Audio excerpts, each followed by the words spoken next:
Good evening, everybody, and welcome to tonight's public webinar for Section MG4, or Section A, of the Ridge Pike Improvement Project. My name is Matthew Popek, and I am the Assistant Section Chief for Transportation Planning at the Montgomery County Planning Commission, and I will be your webinar moderator. The Planning Commission is hosting tonight's event, which will cover the upcoming reconstruction of Ridge Pike between School Lane and Belvoir Road in Plymouth Township. We are joined tonight by representatives from our engineering team at Traffic Planning and Design, as well as the Pennsylvania Turnpike. I'll let them introduce themselves while they are presenting. Tonight's public webinar is being conducted via the Zoom teleconference platform in lieu of an in-person public meeting. Although we cannot wait to have meetings like this take place in person once again, the members of the project team want to keep you informed of developments and updates while the COVID-19 pandemic is still ongoing. We have over 110 people that pre-registered for tonight's event, and we have over 60 watching right now. If you have not been part of a Zoom webinar before, or even if you have, I want to inform you of some technical items before we begin the presentation. First, if you cannot hear me right now, please try to correct your sound settings. You may have to log out and log back in again, just in case your volume is not working. All attendees are in listen-only mode. This means that your laptop or phone cameras and microphones are off. However, we still welcome your participation. There are two different ways to contact myself and the project team during this presentation. First, if you are having technical issues with the webinar itself, please use the chat function, which you can find in the bottom toolbar, and someone will work to assist you. The second and much more important way to contact us is to use the Q&A function. This will allow you to ask questions during the presentation. We have also enabled the upvoting feature inside the Q&A function as well. This means that not only can you ask a question, but you can also select and upvote other questions as well that you would like to make sure are answered. Our presentation tonight will go for about 30 minutes, but once the presentation is over, I will be back to moderate the questions you have posted and have the project team answer all of the questions as best we can. Now that we have those opening technical points out of the way, I would like to introduce Matthew Edmund, the Assistant Director for Transportation and Long Range Planning at the Montgomery County Planning Commission, who will kick off our presentation tonight. Matt? Great. Thank you, Matt, and good evening, everyone. I want to thank you, each and every one, for joining us tonight. We're grateful that you're giving us your time. We know it's important. It is the evening after all. If we on the project team had our choice, we would love to meet in person and spend time talking with each of you one-on-one or in small groups. That's how we prefer to operate. But the times being as they are, we have chosen this Zoom webinar format as the next best option. Let me take a moment to recognize a few people who are joining us here for the webinar tonight. One is Scott France. He is the Montgomery County Planning Commission Executive Director. Another is Susan Geisinger-Cologne, who is representing the Roads and Bridges Department for Montgomery County. And of course, Kathy Bandish of the Plymouth Township Council. Thank you all for being here as well. And as Mr. Popek said, my name is Matthew Edmund, and I'm with the Montgomery County Planning Commission. Tonight, you will hear from me and other members of the project team. I'll start you off by providing context for the project. I'll explain where it's located, what it's all about, and why we're doing it. Then I'm going to turn it over to Matthew Hickson of Traffic Planning and Design to describe our proposed design and how it is shaped by the physical constraints and challenges we are faced with, so that you can have a window into our problem-solving process and a window into our thinking. Near the end, we will hand the microphone over to Mohammed of the Pennsylvania Turnpike Commission to give you a preview of the PTC's conceptual design of the new Lafayette Street interchange, which will be located right in the middle of our project limits. Finally, I will close by talking about our expected timeline. After this, we will spend as long as it takes to answer everyone's questions, just like we would if we were in person. So again, thank you for joining us. So let's jump into the presentation. Mr. Hickson? There are 4 sections of the Ridge Pike Improvement Project. Now, Pennsylvania counties rarely own roads, but in Montgomery County, we own quite a lot of them. This includes Ridge Pike between Norristown and Philadelphia. So like I said, the Ridge Pike Improvement Project actually consists of 4 smaller parts spanning almost the entire corridor we own. Our meeting tonight is about Section A. It's on the left side of the map. Section A consists mostly of replacing two nearly adjacent bridges, one over the Pennsylvania Turnpike and another over one branch of Norfolk Southern's freight rail network. Mr. Hickson? Now, there are several reasons why the county needs to replace these bridges. One is that they aren't in the best shape. After all, everything gets old, and these bridges have reached their life expectancy after roughly 60 years. But an important reason, too, is that replacing the bridge over the Turnpike is necessary in order to build the Lafayette Street Interchange, which has been a focus of county government for over 20 years. Finally, doing so also allows us to upgrade the sidewalks and improve safety for the many drivers who turn into and out of School and Manor roads every day. Mr. Hickson? Here's a few photos of the project corridor west of Manor Avenue and the Turnpike. Those who are on the call tonight on the webinar who live in the area are quite familiar with these pictures. The second phase of the Lafayette Street project, which ran from 2015 to 2017, did a number of things. It eliminated the bottleneck at Diamond Avenue and Conshohocken Road. It created 5 lanes approaching the bridge, and it rebuilt the old crumbling roadway of Ridge Pike. That's what you see in the pictures in this section.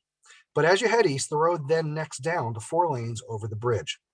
There are a lot of older houses and businesses in this stretch, most of which are close to the road. Next slide. Here you can see that Ridge Pike on and around the Norfolk Southern Bridge, east of where we were just looking, is in rough shape. You can also see that the bridge over the Turnpike is also older. It is the last remaining bridge in this stretch from when the Turnpike was only 4 lanes wide. And you can see on the right-hand side of that picture, you can see that there is a pier now located right next to the roadway. And it's like this on the other side as well. And that pier is literally in the way of where the off-ramp for the Lafayette Street interchange needs to be. Next slide. Although this is the first live public meeting for Section A, and remember, we've had public meetings before for some of those other sections, B and C and D. This is the first one for A. And so we created a simple primer brochure when we started the project's design a few years back. We put it on that website, www.ridgepikeproject.com. And the goal for all of that was to tell people the story of why we are replacing these bridges and what we hope to improve as a result.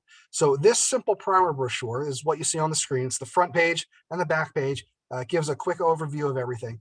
This is what it looks like. And like I said, you can find it on the project website, www.ridgepikeproject.com. We try to make it simple. Next slide. Now, this is the inside of the brochure. This gives a little bit more detail about the project, but it shows what we were thinking when we first started design, say at the 5 to 10% mark. We are now at the 30% mark. Some proposed improvements have changed, while others are known in greater detail. So generally speaking, though, this brochure communicates that we are replacing the aging bridges, providing wider sidewalks, and configuring Ridge Pike so that it can handle the traffic that will come with the new Lafayette Street interchange. And again, tonight's meeting is to show an updated version of this and let you understand more about how we've thought through these issues on the screen. Next slide. Many of you on this call know this project well. This is the Lafayette Street Extension project. We started design in 2001, and through most of the 2010s, we built phases 1 to 3 here in Norristown and in the Black Horse area of Plymouth Township. Montgomery County just finished phase 3 late last year. These first 3 phases were meant to improve Lafayette Street and extend it out to the Pennsylvania Turnpike. The actual interchange has always been acknowledged as the catalyst to realizing the goal of the Lafayette Street project, which is to create a convenient connection between the PA Turnpike and downtown Norristown to spur an economic revival in our county seat. So I hope that gives you some context for the Ridge Pike Improvement Project and Section A in particular. Now I will turn it over to Matthew Hickson of TPD to discuss the current design and its challenges. Matthew? Thanks, Matt. As a starter, I wanted to provide a general orientation with this plan view of the project area. In this view, Ridge Pike is running diagonal from top left to bottom right, and the Turnpike and the railroad are running from bottom left to top right. As Matt mentioned, this project, which is designated as Section A along Ridge Pike, will involve the widening of Ridge Pike from School Lane to Belvoir Road to provide a 5-lane cross section to allow it to tie into the existing 5-lane section to the west, going towards Norristown, and to the future 5-lane section to the east going towards I-476. The orange shading you see highlights the 2 bridges, while the yellow shading highlights the proposed widening improvements, and the brown shading would be the sidewalks as well. We also showed separate projects that we'll either be tying into or we will tie into as part of this project. In the blue at the bottom right to the east is the Ridge Pike MG2 project, or as you saw on Matt's initial slide, known as Section B along Ridge Pike, that is currently in final design and expected to be completed prior to this project. And then the green you see on these on this overall map are the on and off ramps that will be constructed as part of the Turnpike's Lafayette Street Interchange project, which will tie into this project at a future date. As noted, this project will widen the existing 4-lane section of Ridge Pike, which includes 4 lanes with minimal shoulders and narrow sidewalks, to a 5-lane section, including 4 travel lanes, a center turn lane, and wider sidewalks. Similarly, on the bridges, the existing 4-lane cross section will be widened to accommodate the 5-lane section as well, but also providing wider shoulders and sidewalks. The wider shoulders are needed on the bridges for 3 reasons. 1, to provide additional width to maintain traffic on Ridge Pike during construction. And the other reasons include providing adequate width to provide a potential additional lane on the bridges in the future, and to accommodate vehicles turning to and from the future Lafayette Street on and off ramps. So I showed that overall map at the beginning of the project area, including how the future Lafayette Street project will tie into our project. But now I wanted to zoom in and provide a little more detail of what's being proposed to be constructed as part of this project. You can see that our project limits start just east of the Armand Cadillac entrance, where the previous 5-lane section widening was completed.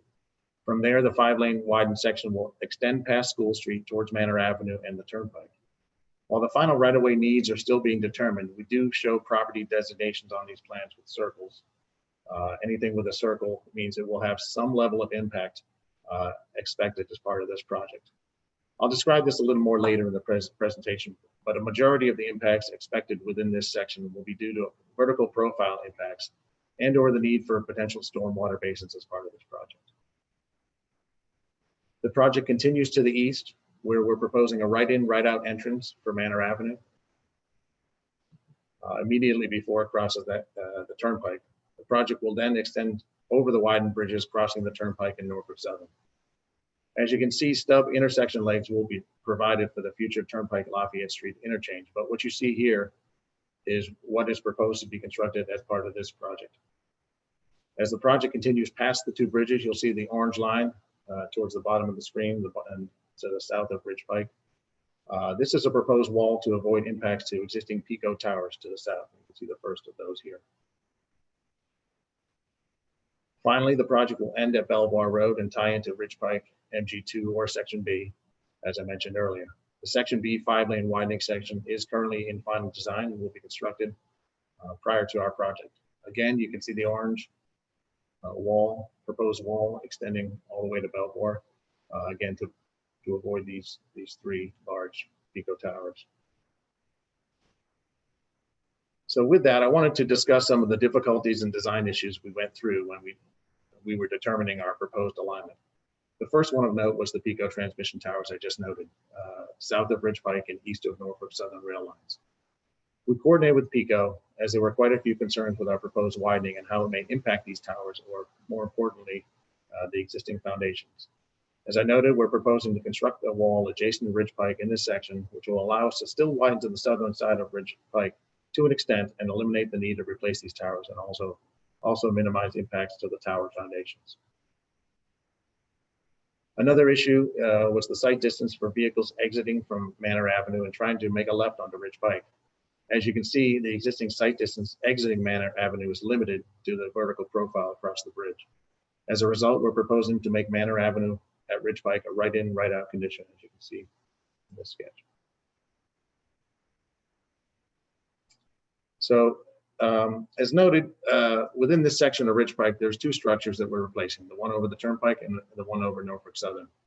And while this project is partially being done to accommodate the proposed Turnpike's Lafayette Street interchange ramp infrastructure and also improve congestion and safety along the corridor, the project's purpose and need also including upgrading the underclearance to provide adequate underclearance for both these bridges carrying Ridge Pike.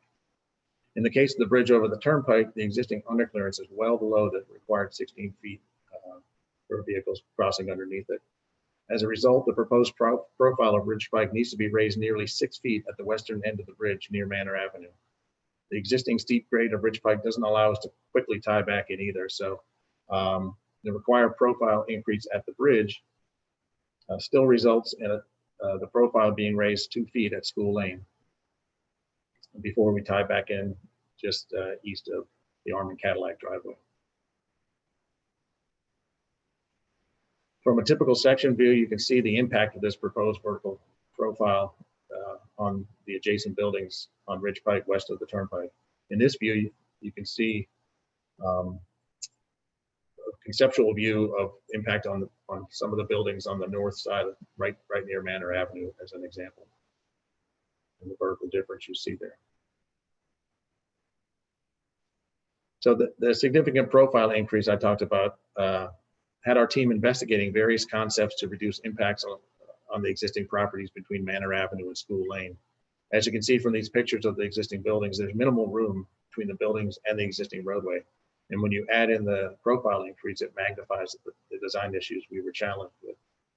The significant profile increase eliminates any driveway access to Ridge Pike with these properties, while also eliminating on-street parking or frontage for these buildings. As a result, our team looked at concepts for avoiding a complete impact of these properties, the most significant of which involved the need to construct a retaining wall behind the sidewalk on Ridge Pike along the frontage of these existing buildings. In this concept, the pedestrian access to the existing buildings in front would still be maintained, but any parking along Ridge and driveway access from Ridge would need to be eliminated. This approach would also require the transformation of an existing alley behind the properties into a usable access. We've had several discussions about this, and the county has begun coordination with these property owners to determine feasible approaches for this area, and will continue to work with these individual property owners affected throughout the design. From a traffic control standpoint, Ridge Pike will need to remain open during construction. In order to allow the replacement of these two bridges and the widening of Ridge Pike, our team is proposing a staged construction approach where the two halves of the bridges will be constructed in a two-stage phasing, maintaining one lane of traffic in each direction throughout the duration of construction. The approach would start by constructing the southern half of each structure, while traffic is carried on the remaining portion of the existing bridge. Then in the second phase, the traffic would be flipped over to the new southern half of the bridge, while the northern half of the bridges are constructed. In both phases, pedestrian traffic on sidewalks will be maintained throughout, and there may be occasional short-term nighttime detours required during phases of the construction, like demolition of the bridges or beam erection. As a result of the stage construction, the side roads are going to be impacted as well. Both Manor Avenue and School Lane will remain open during construction, with two exceptions. Manor Avenue will require a full detour during stage 2, and School Lane will require intermittent overnight detours during stage 2 as well, when that northern side of Ridge Pike is being constructed. Finally, traffic on the Pennsylvania Turnpike will experience periodic overnight lane closures and possible short-term overnight roadway closures or detours for various construction activities, again, like demolition or beam erection. I'd like to again now turn it over to Mohammed to talk a little bit more about the Lafayette Street interchange. Thank you, Matt. Well, hi there, guys. My name is Mohammed. I am the engineer project manager for the Turnpike Lafayette Street interchange project. As it was mentioned earlier by the county, and it's also been mentioned by TBD, we're here in a continuous effort to continue coordinating with Montgomery County and to complete the missing link of from Lafayette Street, improving the overall mobility to the area. The Turnpike Commission will build a full split interchange in the area, as shown from the Turnpike eastbound. The acceleration and deceleration ramps will tie directly into the brand new bridge for Ridge Pike project. And from the westbound side, the decel ramp will start just before the new bridge and goes under it to tie into Lafayette Street in a T intersection fashion. The acceleration ramp will also depart from that T intersection to meet with the Turnpike westbound. As you guys have seen, And as we demonstrated, the completion of Ridge Pike project is really important and vital to the Interchange project. Just to give you a bit of a status where we stand currently, the Turnpike Commission, we have just finalized recently our preliminary design. COVID hit, we had to pause our design for a while, and then we just recently, beginning of February, we started our final design. So we're currently in a very early stage of final design. Obviously, we will be hosting our own public meeting for the project, fingers crossed, later this year. With that, I'll turn it back to Matt Edmund.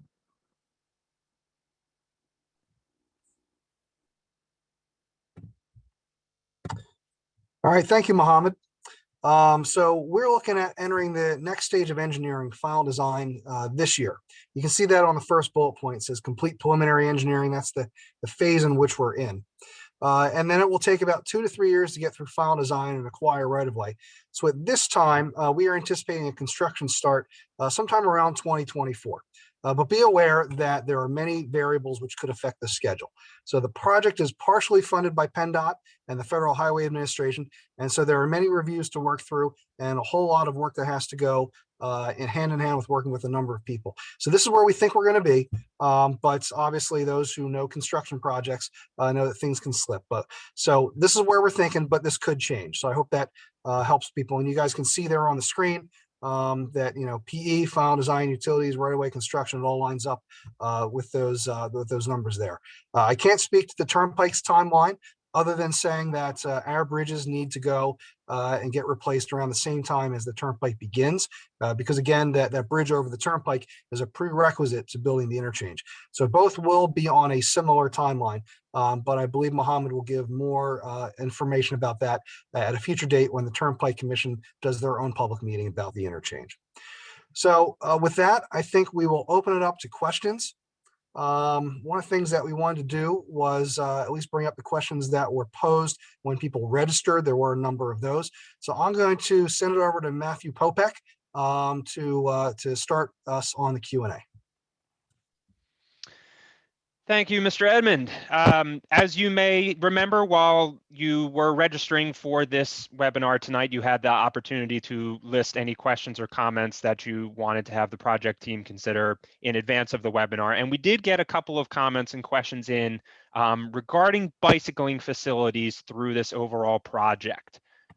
We wanted to make sure that we address that, as well as there is a question in the box from Bill Saby regarding any bike lanes in the plan, or with the wider sidewalks, will bicycling on the sidewalks be permitted?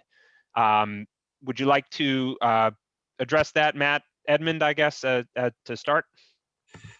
Yeah, I'll do my best. So we did not include bicycle lanes in the Ridge Pike design here on Section A, and really throughout most of the corridor. Because Ridge Pike carries roughly 35,000 cars per day, especially here and in some of the areas to the east. And it also has very high speed limits. So it makes it a dangerous place for bicyclists, even if we could install a protected bike lane. The current thinking in bicycle planning, as we've been looking into it and keeping abreast of it, is that you basically keep away from using extremely stressful roads. So that's why back in 2018, when we released Bike Monco recommended that Gallagher Road and Germantown Pike and some other roads nearby act as an alternate parallel route to Ridge. Also, you know, the Schuylkill River Trail, it's not quite direct. Obviously, it goes down and around through Conshohocken. But again, trying to rely on those much more lower stress roads and safer trails as a way to get bicyclists through here. We just did not feel confident that this would be a safe way to add bicyclists to Ridge Pike, just because of, again, the amount of traffic on there every day and the speeds. Thanks, Matt. We will certainly, welcome any follow-up questions that people may have through the question and answer box as well. The next one that we have available is from Mark Castle. Good evening, Mark. Good to hear from you again.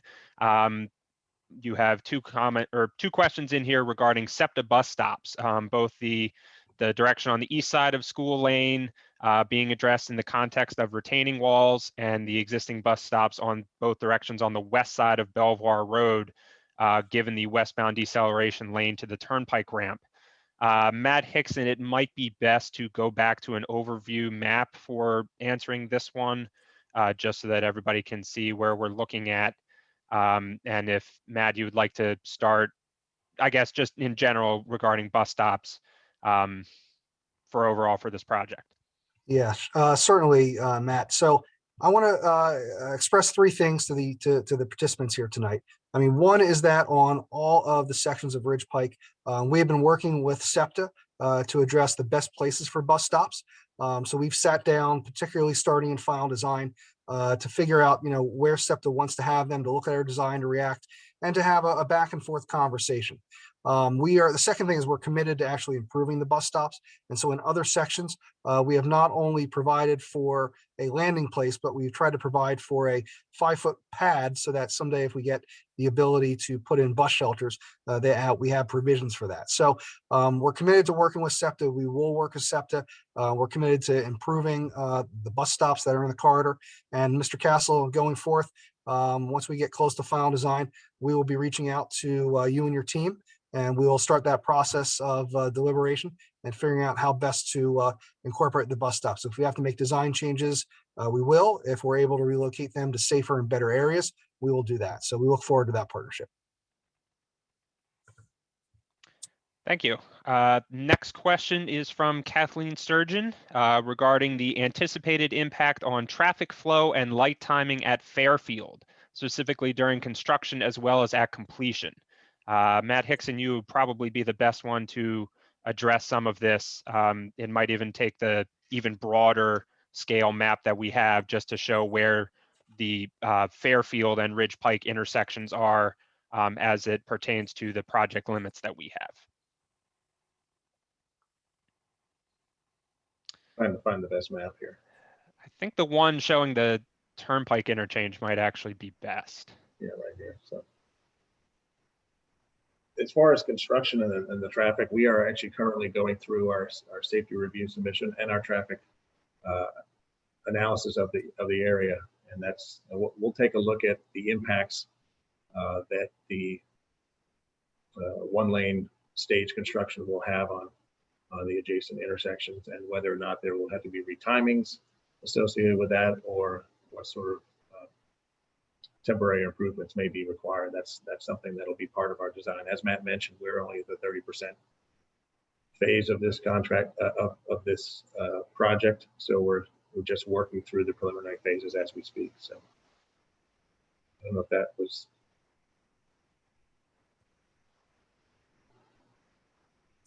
Thanks. Certainly it's part of any sort of maintenance and protection of traffic, as you can see on this particular graphic, where the Diamond Avenue, Conshohocken Road, Fairfield Road intersection is. It's certainly part of the overall system, especially as the Turnpike interchange is being built around it. It will be one of the intersections that is closely monitored for impacts while the construction phase is ongoing and once the construction phase is completed. Yeah, and Matt, let me just add that this is not uncommon in any type of project like this. The engineering team from TPD will estimate best they can. Estimating traffic counts is, it's not foolproof, right? It's kind of like predicting the weather. You can usually have a good idea of what's coming, but things may change. There may be variables. So they'll be analyzing that and coming up with their best guess of what it will do to the light at Fairfield, and they will adjust the signal timings as part of that when construction begins. But on a job like this, you always send engineers out the day that construction starts, and you monitor and see what's going on. And it may take about a week for people to get used to it, but also for the engineering team to tweak the signals so that they flow and they operate properly. So even though we can't say exactly what's going to happen, it's important to let all the participants know tonight that there is a process for making sure that gets tackled. It's not like we'll flip the switch on construction on day one and then walk away, and what happens at Fairfield will never get addressed. It will be constantly monitored even throughout the project. Thanks, Matt. The next question is from Mr. Brandon Stochi. Apologize if I mispronounce your last name, but the question is, I guess, for Matt Hickson from our engineering team. Will any standpipes be installed on the bridges for fire department use? I know, Matt, we've already had some considerations of which sorts of utilities will be able to place at which points on which bridges. I don't know if you can give any additional information at this point about standpipes. Yeah, I mean, that's something we'll consider throughout the design. We're very early in the phase, as I talked about, but we've already talked about the various utilities that we're going to need, as Matt Popek mentioned, need to carry on the bridge, and the standpipes are an alternative that we'll work through the utility process, and we'll coordinate with all the various emergency services throughout the design phase to make sure that we have what we need on the bridge to accommodate the public as needed where it's appropriate. Mohammed, I don't know if you have anything to add regarding standpipe access on the turnpike side, or how much you are aware of which pipes are available in this area. Yeah, really nothing to add on what Matt said. As he hit it right, where we will coordinate with the first responders and the fire departments in the area. And if they determine the need for a standpipe in that bridge, we'll certainly make sure that we could accommodate for it. Thank you. Thanks. All right, next we have 2 questions from Joe Malloy. We'll take the first one first. Do these projects relate in any way to riverfront development or Main Street development? I'm assuming we're referring to Main Street in Norristown for this one, and the entire Schuylkill River riverfront for this. I'll kick it over to Matt Edmund, I think, as the representative from the Planning Commission and the Director of Long Range Planning. We've certainly been discussing development along the riverfront and in Main Street for a very long time. Yep. So thank you, Matt. And Joe, good to see you tonight. Always good to hear from you. To answer your question best I can, I mean, it does relate. It's a riverfront development or even Main Street development in somewhat of a direct and indirect way. The interchange has always been seen as the linchpin to making that happen. And I know that I've gotten over the last several years calls from local property owners and developers who've been asking about the project, waiting for the interchange to come in. So again, the bridges being sort of the predecessor to the interchange. But if you think of them as, even though they're separate, one is the counties and the other is the turnpikes. If you think of them though as a unified whole, right? So this is really what we feel, what we view as unlocking the potential of inspiring riverfront development and inspiring people to start developing on Main Street. I know I can tell you a couple of just quick stories. One is that the planning department at Norristown Municipality has often said the last couple of years to me that they've been getting interest from developers, not ready to really pull the trigger, but kind of positioning themselves, knowing that the interchange and these bridges are going to come down the line. So they've been hearing it, they've been talking to folks, and it's funny. I just deleted it from my phone the other day. I had a picture of something that popped up on Twitter from Norristown's handle. I was going to send it to my former boss and predecessor, Leo Bagley, to show him, and I never did, and I deleted it. But it was a tweet from Norristown saying that council, this was maybe early January, was going to hear a presentation from a developer on a big development on one of the eastern blocks of Lafayette Street. That would have been a mixed-use, multi-story development, kind of like we're seeing in lots of other places around the county. Some near transit stations, some not. But it really struck me as like wow, this is for real. The stories we've been hearing from Norristown's planning department, they're not just stories; they really are things happening behind the scenes. So I hope, Joe, that answers your question. The projects do relate to these things right now, maybe not so much, but especially once we get under construction and property owners see it actually happening, it's really going to turn the market. Thanks, Matt. And then on to Joe's second question. Is 2028 the realistic timeframe for complete project completion, including the turnpike piece? I think we'll have Matt Hickson answer that from our end, the Section A piece, and then Mohammed addressing it from the turnpike side. And I think I'll skip down to the schedule. As Matt mentioned, there's a lot of factors that go into the schedule. So right now we're expected to start construction in 2024 with a 2-year construction duration. And as Matt also mentioned, the bridge over the turnpike is the linchpin to the interchange being able to come in and be constructed as well. So I'll let Mohammed speak to that point, but the expectation at this point is that with a two-year construction phase for our section of Ridge Pike here, we'd be done by the end of 2025. Mohammed can speak to their time frame from the Turnpike's interchange aspect. Certainly, Matt. Well, as most of you guys know, a lot goes into all the projects, and we could set dates and anticipate that we're going to hit them, but sometimes things happen outside of our power. So I really kind of want to hesitate from actually committing to a date, but I'll try to answer your question to the best of my knowledge. As it's been mentioned quite a few times, Ridge Pike needs to be at least underway in construction before the Turnpike could advertise and bring a contractor on board. A few reasons, as you've seen, Ridge Pike Bridge is a direct connection to the interchange.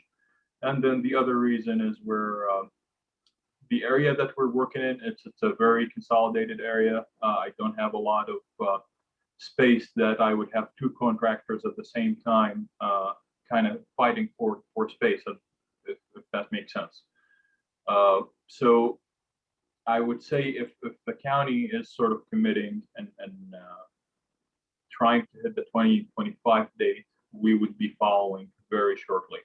So what you put up there on the screen, and I don't want to read it, it's a very realistic date. So. Thanks to both of you for that answer. The next question is from Jim Goggin.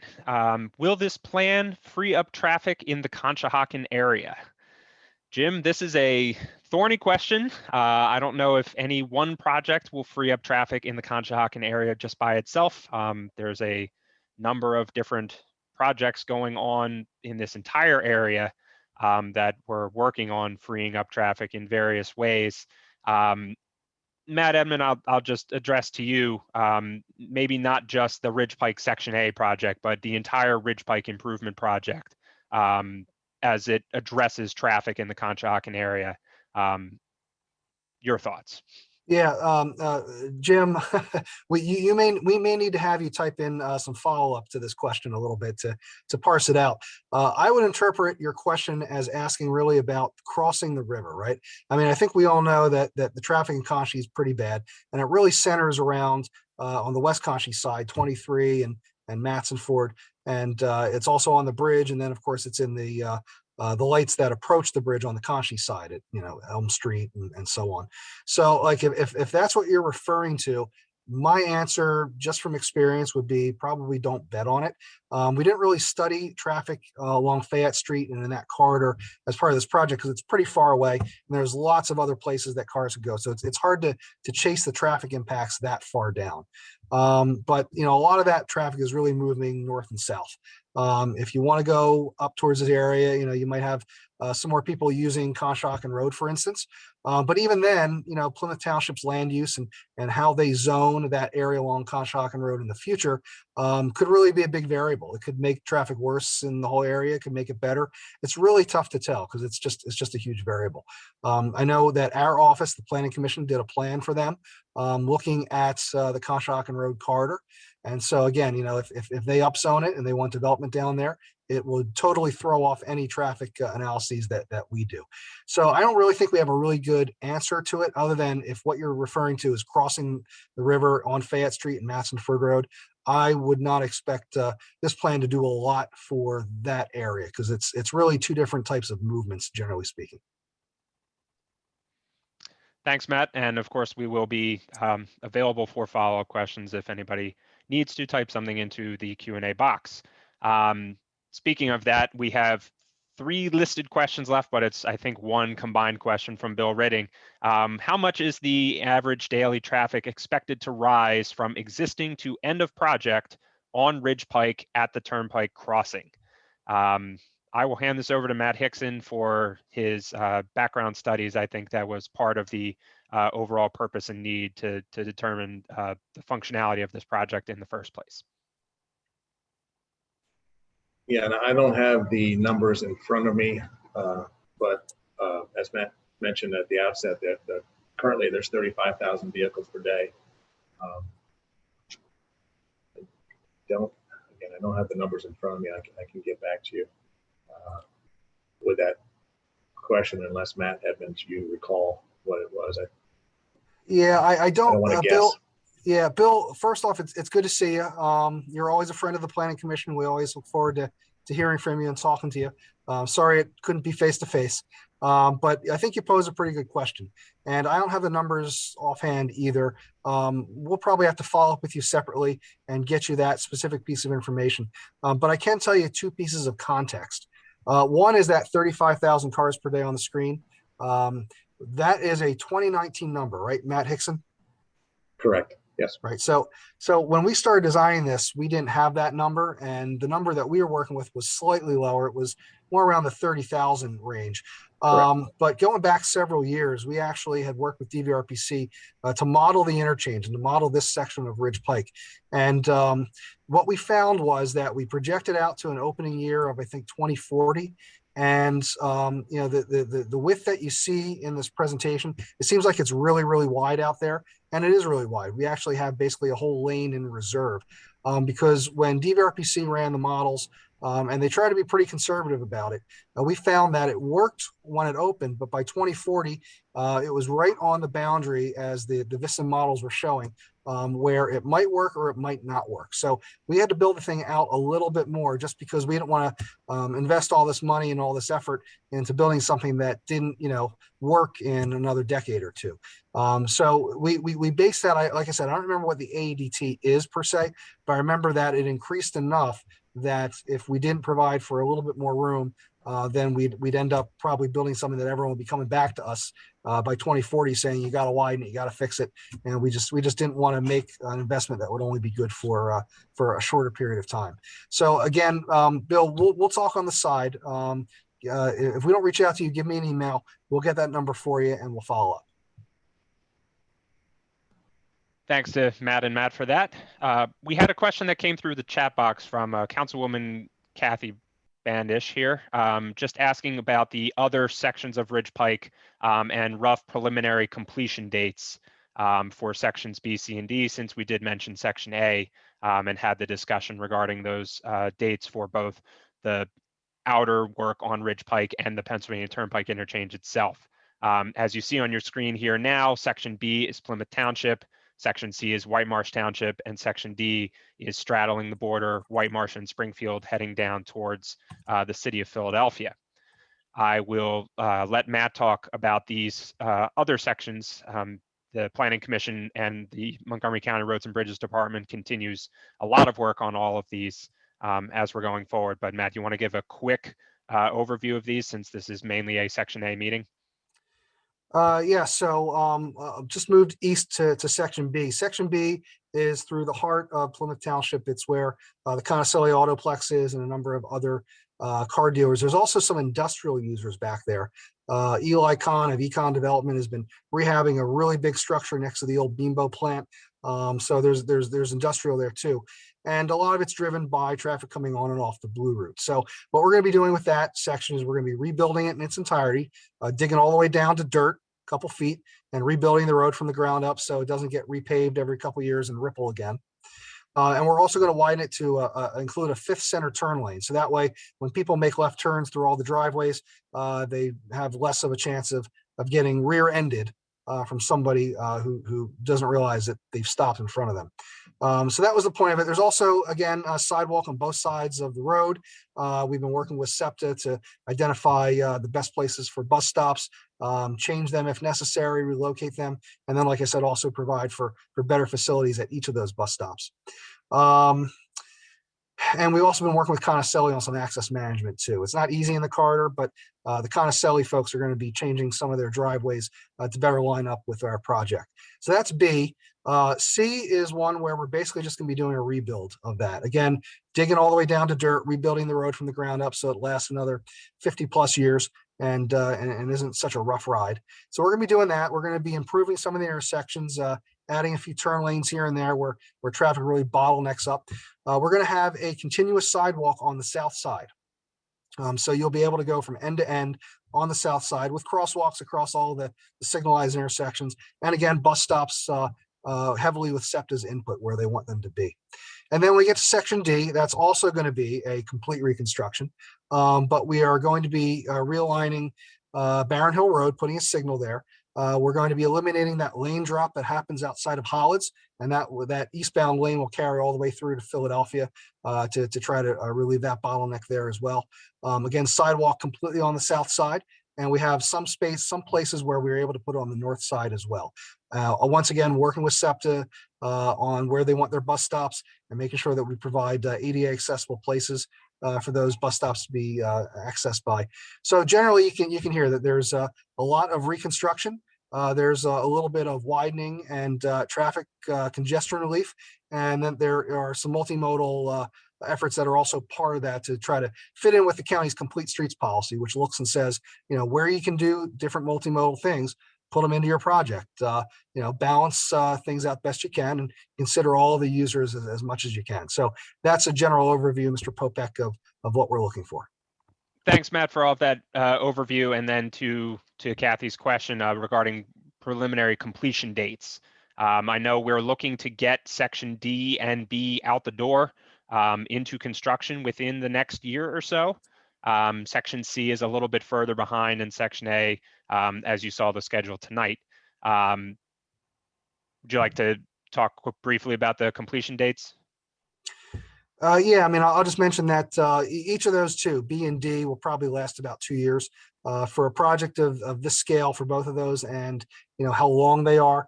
You can probably get them done in about 2 years, and if you start late in the year, it's going to be like 2.5 years. So B and D are on schedule to go out to start construction. D is going to be sometime in the first half of this year, maybe summer at the latest. We're actually really close to getting all the permits we need to be able to advertise that. So that is closest to going out the door. B is a little bit behind it, but we expect that will start construction or at least be advertised by the end of the year, if not early next year. We're in the home stretch on that one too. C is a much farther behind, but B and D will be the ones that you see first. Thank you. The couple of questions have appeared in the question and answer box. Please feel free to keep them coming if you are still on the line. This is from Councilwoman Karen Bramblett, and I believe, Matt Edmund, it's for you as a follow-up from what you were mentioning earlier with the Conshohocken Road studies. What kind of Plymouth development did you have in mind in speaking of traffic impact, industrial, residential, office, retail? I know our office helped work on the plan as part of the overall comprehensive plan for Plymouth Township, and the answer is it could be a wide range of things.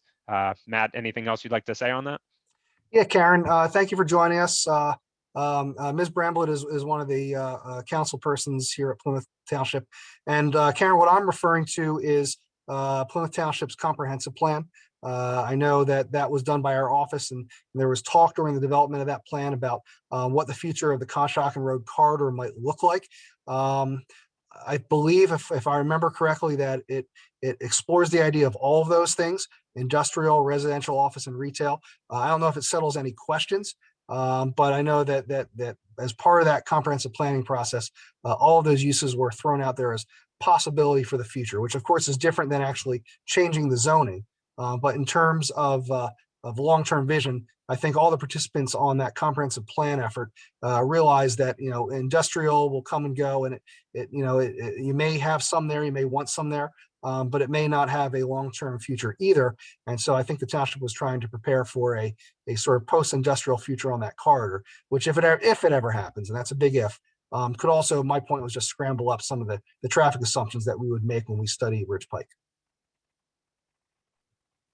Thank you. The next question is from Martin Trumpler. Is funding secure for this project, or is this dependent on funding from certain areas? I'll take a stab at answering this first, and then we can have Matt Edmund fill in anything else that I may have missed. So as you may or may not know, transportation projects are generally of this scale, at least a regional size scale, funded regionally by the Transportation Improvement Program, or TIP. This is put together by the Regional Planning Commission. DVRPC is our regional planning commission, in consultation with all of the member counties and state transportation agencies.